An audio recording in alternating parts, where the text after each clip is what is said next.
એવું નથી રાખતી કે આ મને કંઈક આલશે ને આ મને કંઈક આપશે. આજે તમે બધા મારી પાસે લેવા આવ્યા છો અને સંતાન સદાય માની પાસે માંગ અને માં સદાના માટે બાળકોને ધવડાવતી હોય છે. મને ઓળખો તો ઓળખાય. કોઈને નથી કીધું માસ્તર, કોઈને નથી કીધું, કોઈને કીધું નથી કે દીકરા જન્મ થાય આટલું કરવા આવજે, આટલું લઈને આવજે, કે મારી મેરડીનો માંડવો નાખજે, જાતર નાખજે. મેં કીધું? કોઈને નથી કીધું. પણ મારી પાસે દીકરા દીકરીઓ લઈને આવે ને તો એમ કહું છો કે તમારી કુળદેવીએ લઈને જજો.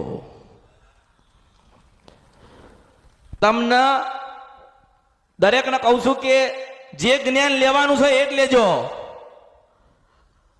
પુસ્તકો તો 1000 છે, પુસ્તકો તો 1000 બની છે, પણ આપણા માટે કઈ બની છે એ જ વાંચજો. હું મેળડી છું. કારણ કે જ્યારે કઈ નહીં હોય, કોઈ આપણો હાથ નહીં પકડા, ત્યારે આપણી કુળદેવી આવશે. મને ઓળખો તો ઓળખાય. આ શબ્દો તો હું લાવી હતી ને કે માતાના મંદિરે જજો. આજે કદાચ મને કોક જોવા